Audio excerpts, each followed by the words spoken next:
Oke guys, kita lanjut. Nanti kita akan mengukur diameter blok ini, diameter atas berapa, diameter berapa, tengah berapa, diameter bawahnya berapa.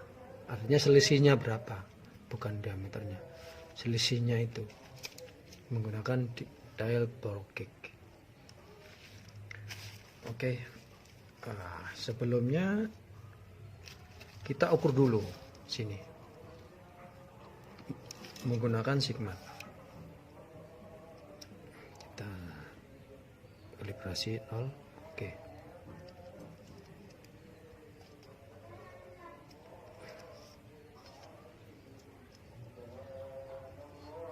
Di sini tertera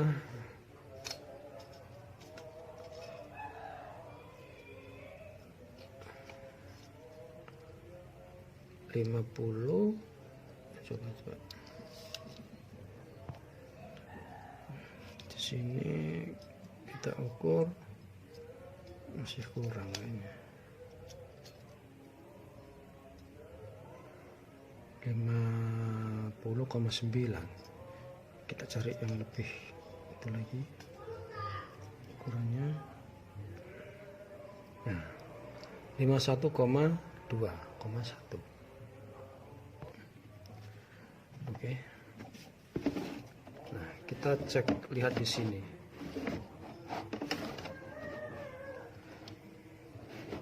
Ini ada tulisan 50. Ada tulisan 50.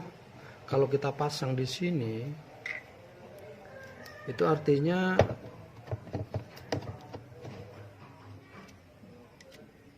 ini kalau kita ukur berarti cuma 50. Sedangkan tadi kita ukur diameter silindernya itu 51.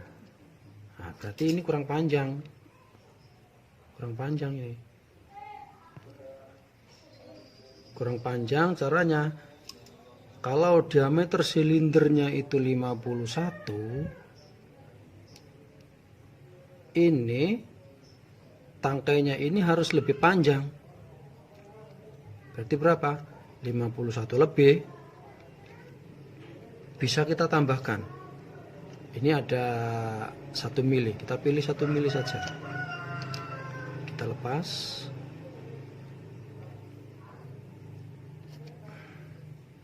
Kita lepas dan kita pasang di sini.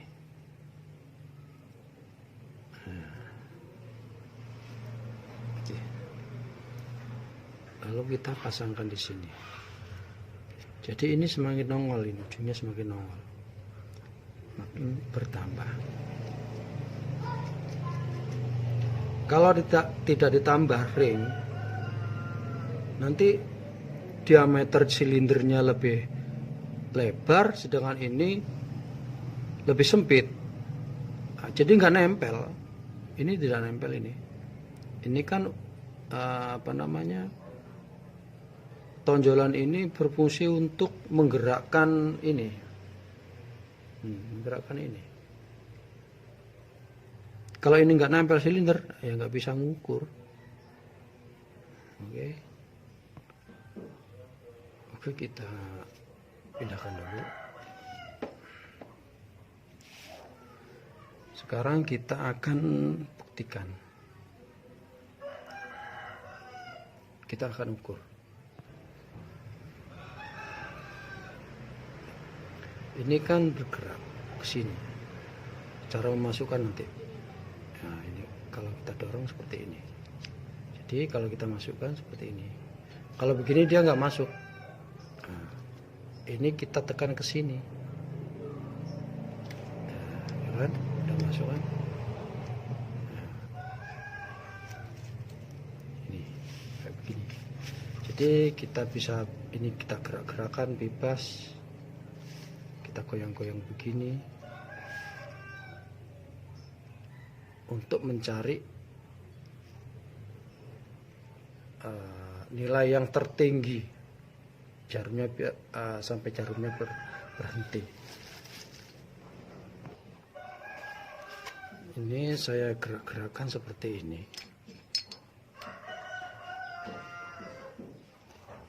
Jarumnya bergerak.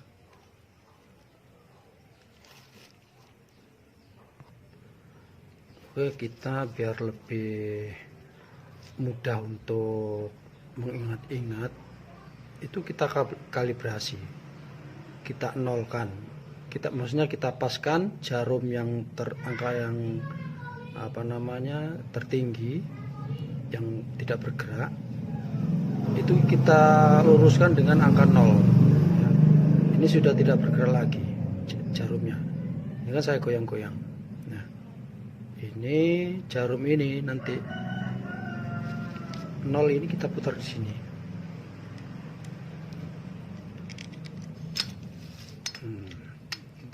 Sorry.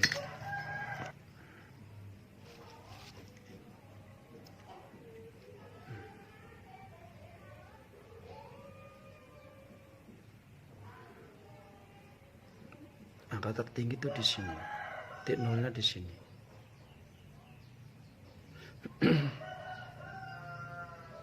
Nah, ini sudah terkalibrasi. Jadi enak kita untuk mengingat-ingat nanti jarum ini naik apa turun saat ini saat kita ngukur yang atas, dia nanti bergerak kemana jarumnya, ke kanan apa ke kiri dari nilai 0 tersebut. Dari sini ini ke tengah, terus ini ke bawah. Nah, begitu. Oke.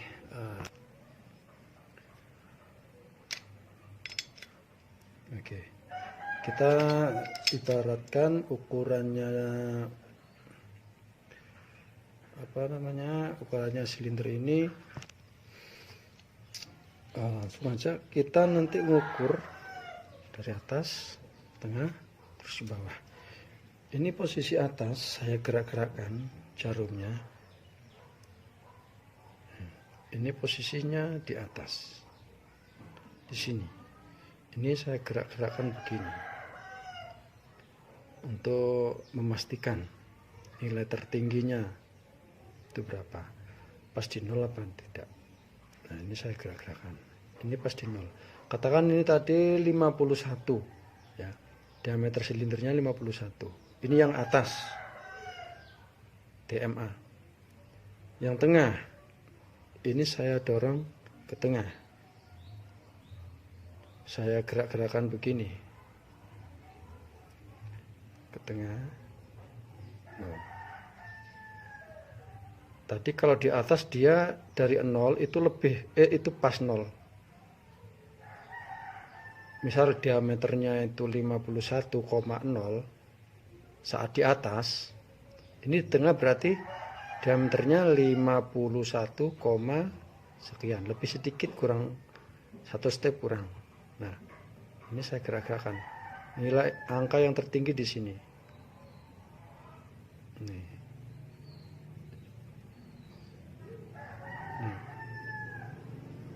Terus ini saya turunkan lagi sampai ke bawah, sampai ke sini. Ya, saya gerak-gerakan. Ini di TMB, titik mati bawah, saya gerak-gerakan. Ini saya gerak-gerakan begini ya, digerakkan begini ya, supaya apa? Kita tahu nilai yang tertinggi jarum itu berhenti di mana. Ini di TMB, kita perhatikan di TMB. Jadi misal ini silindernya itu tadi 51,0 dari atas. Nah, dari bawah ini saya gerak-gerakan. Nilai yang paling tinggi itu di sini. Nah, ini yang paling tinggi di sini. Berarti atas sama bawah ini sama. Ini atas. Ini atas.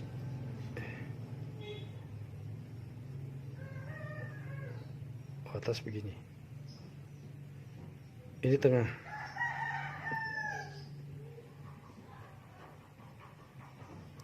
Segini. Ini bawah.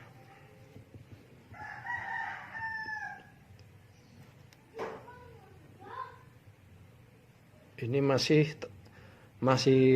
toleransi, masih ditoleransi karena tidak melebihi satu strip. Tidak melebihi satu strip.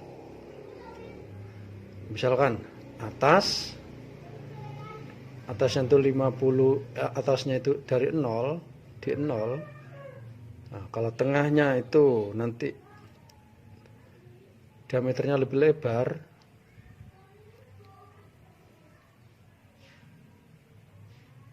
lebar, diameternya.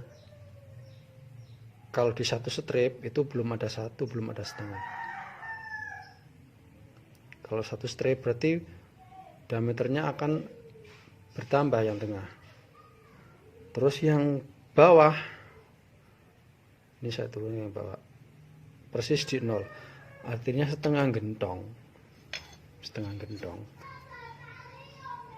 Dari sini tadi 0, dari sini 0 hampir setengah strip, dari sini 0 lagi.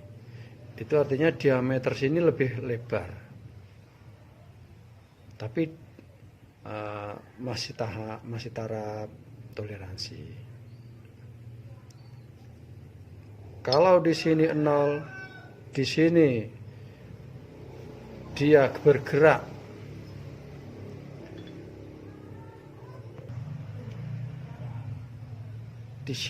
bergerak ke arah kiri, artinya diameter semakin lebar.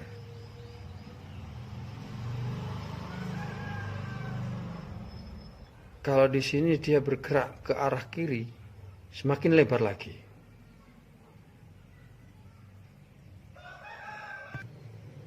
Ataupun sebaliknya.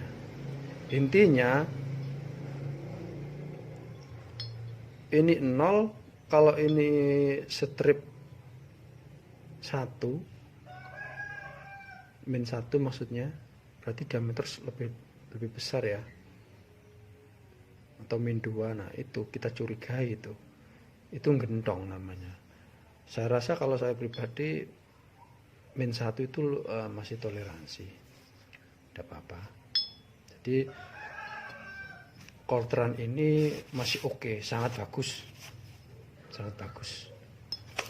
Dari sini 0, dari sini tidak ada separuh strip, dari sini 0. Ya. Jarum tadi bergeraknya sedikit. Nah, itu normal. Jadi untuk mengukur diameter atas, tengah, bawah, itu tujuannya apa? Untuk mengontrol, untuk melihat, ngecek ini quarterannya gendong apa tidak. Soalnya banyak kasus di lapangan itu saling menyalahkan.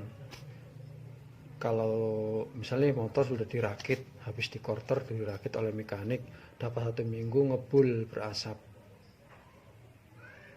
Nah, kalau tidak mempunyai alat ini, tidak diukur dengan alat ini, nanti saling menyalahkan, si mekanik menyalahkan tukang quarternya. Wah, quarterannya kurang bagus, begini, gendong. Padahal dia tidak tahu gendong apa tidak, karena tidak pakai alat ini. Nah, setelah dirakit mesin dapat 1 minggu berasap, menyalahkan tukang quarter si mekaniknya. Nah, itu tidak dibenarkan, tidak boleh, karena si mekanik tidak mengukur dengan alat ini.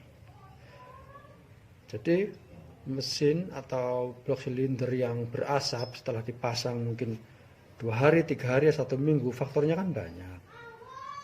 Bisa quarterannya ini gentong, atau bisa juga pemasangannya pistonnya itu terbalik. Ini panah, kode panah. Kodenya begini. Nah, ini ke arah ruang buang, ke arah knalpot X. Kali ini ke arah in. Hisap. Kalau terbalik, resikonya cepat ngebul, cepat berasap, suaranya kasar. Itu kesalahan mekanik. Kalau terbalik, seperti itu resikonya. Atau kesalahannya yang punya motor sendiri, mentang-mentang motornya habis di quarter katanya end Ryan, dipanasi pagi-pagi, tidak dibuat jalan, diparkir di halaman rumah, dibiarkan stasioner, tidak digas-gas sampai berjam-jam. Nah, proses itu yang bisa membuat mesin cepat rusak. Mesin dipanasi lama sekali, tidak digas, olinya naiknya kurang, panasnya berlebihan, akhirnya apa? Suhu berlebih, panas